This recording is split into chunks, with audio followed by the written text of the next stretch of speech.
Nachtfalter, die ein Bild zeichnen mit ihrem Flügelschlag. Motten, die sich eigentlich am Mond orientieren und nun verhängnisvoll das künstliche Licht umkreisen. Das Abbild einer Täuschung, aufgezeichnet vom Tier, provoziert vom Künstler. Das kann man sich im Endeffekt so vorstellen wie eine ganz feine Beschichtung auf Papier, die sich über Bewegungen verdrängen lässt. Das heißt, das, was man dann sieht, ist die Papierfarbe wieder. Genau, und das ist eben so sensibel, dass man eine Spur von einer Ameise sichtbar machen kann. Oder ja, im Endeffekt teilweise, wenn mir ein Haar runterfällt, und ist das dann schon drauf. Ameisen, die in 2 Zylindern laufen. Unten rechts ist eine ausgebüxt. Schneckenbilder. Was erzählt diese Struktur?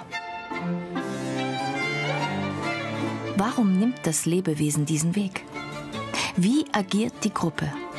Und wie lässt sie sich steuern, sprich manipulieren? Bei Schnecken einfach die Bildfläche neigen. Da zeigt sich sozusagen eines dieser Grundprinzipien, die alle Lebewesen über die Evolution gelernt haben, dass wir halt möglichst wenig Energie verbrauchen und dadurch halt den einfacheren Weg nehmen. Und bei der Schnecke ist es genauso. Und da kann man halt dann zum Beispiel eine Gruppe von Schnecken in eine Richtung dirigieren. Die Tiere, sagt Maximilian Prüfer, sind natürlich auch Stellvertreter für den Menschen. Schließlich seien wir zuallererst ja auch Natur, auch wenn wir das immer mehr vergessen, in den künstlichen Parallelwelten, die wir errichten. Er arbeitet fast immer draußen. Nur im Winter ist er viel in seinem Atelier in Augsburg. Die Natur sei für ihn kein romantischer Ort, sondern ein höchst seltsames Regelwerk, das ihn schon als Kind fasziniert hat. Die Schmetterlinge stammen aus alten Sammlungen, die er aufkauft oder geschenkt bekommt. Kein lebendes Tier nimmt durch seine Hand Schaden, das ist ihm wichtig. Schmetterlingskunst könnte sehr kitschig sein. Nicht bei Prüfer. Hier geht es ums große Ganze. Dieses Bild, was da vorher auf diesem lebendigen Tier war, irgendwann mal, wird auf einmal Abbild, und es hat aber keinen Urheber, keinen Schöpfer, sondern diese 135 Millionen Jahre Entwicklungsgeschichte werden auf einmal als Bild dargestellt. Also ein abstraktes Bild der Evolution.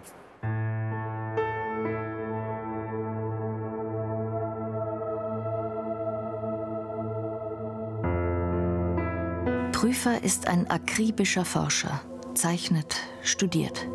Die Natur, sagt er, kann uns Lösungen liefern. Technische, aber auch philosophische.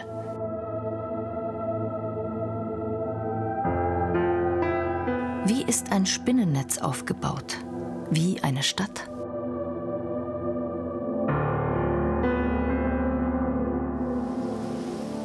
Warten.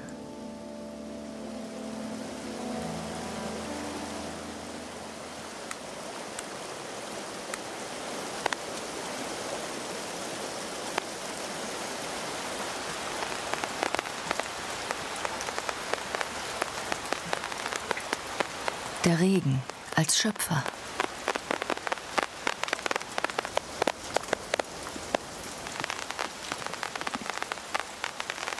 Das Ergebnis? Wie ein Blick ins Universum.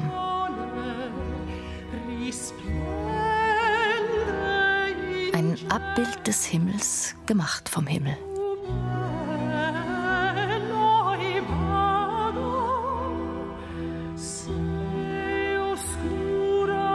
Keine Planeten, sondern 9 Zylinder. In jedem eine Ameise, die 1 Stunde lang herumläuft.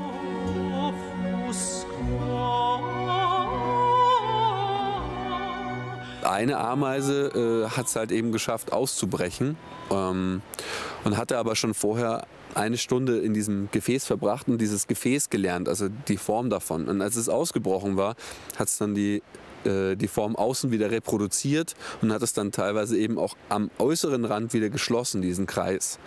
Wie soll ich sagen, das sind halt Momente, wo man sich über seine Freiheitlichkeit die Frage stellt, ob man nicht den gleichen Trugschluss unterliegt.